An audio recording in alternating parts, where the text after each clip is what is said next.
Hey guys, welcome to Magic Behind the Magic.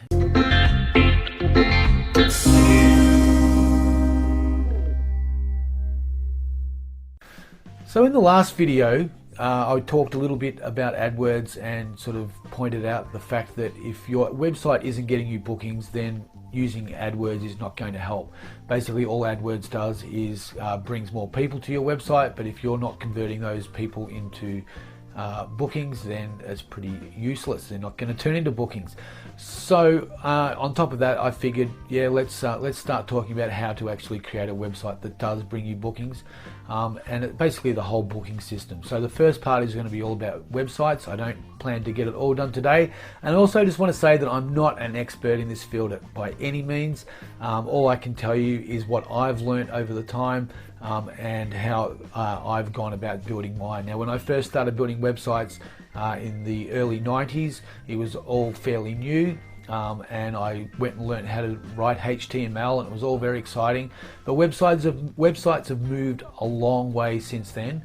But it's not just all about the good looks and all the rest of it. It's about actually giving value to the viewer and giving them the information that they need. And that's the real cincher when it comes to building a website when you're trying to sell a service like a kids entertainment business, or whatever it is that you guys are doing. So for me, when I was building my first website for my magic business, basically the first thing I did, and it sounds cliche and it sounds a bit naughty perhaps, I don't know, but I went and looked at all the competitors, all the magicians, all the kids magicians that I could find in my area that were servicing the clientele that I was hoping to get a bite from. And so I went and looked at their websites, and honestly, some of them I looked at and went, don't like that website at all. Others I looked at and were like, I like that. And I basically just started taking bits and pieces from their website and looking at why I liked it. And I guess because it was early on at that point, I wasn't really sure what I was selling. So I was looking at their websites and seeing what they were selling and thinking that's really nice. And that is also a very crucial thing to creating a website. You need to look at it through the eyes of the person who is going to be making the booking. And I'm pretty sure I've said that before on different videos, but it is so true. You really need to, it's one thing to have a wonderful looking website, but if it doesn't give the information that your average client will want to find, then they're not going to stay there. Now, and on that as well, websites are it's building a website and getting the right visitors there. It's a really interesting sort of catch-22, I guess you'd call it, where for instance, to get good Google rankings, you need to get visitors coming to your website and looking at your website. But in order to get those visitors to your website, you're wanting to get good Google rankings. So there's this real sort of catch-22 there. And when you're first starting your website, the way I looked at it was, instead of going in a circle like this, I decided it was a spiral. So each time I came around the spiral again, I was hopefully building more clientele or getting more visitors and also improving my rankings. So that's just sort of the one way you can look at that. I know lots of people have built websites and then they sit back and nothing's happening. And I've actually got one of those websites myself.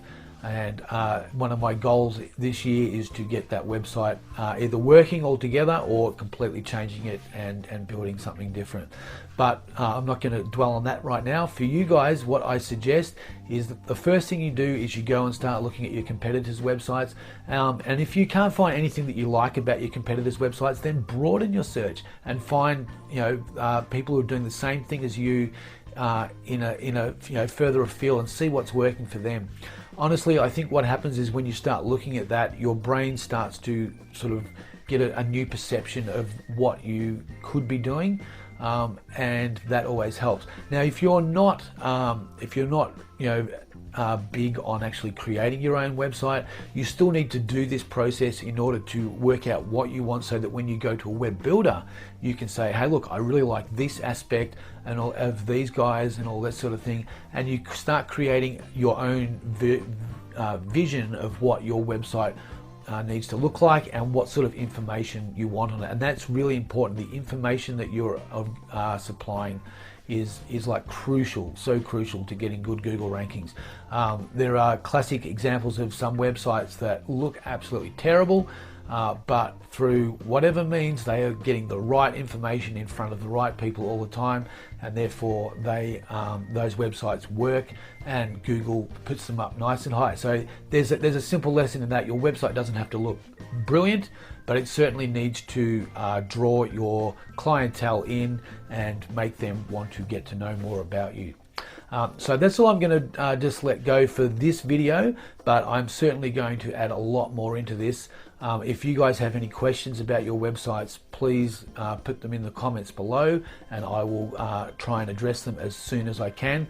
So these videos are going to sort of come on not thick and fast, but they're going to come on fairly regularly, and hopefully it will help you guys. So until next time, just keep tapping away and get looking at your competitors' websites.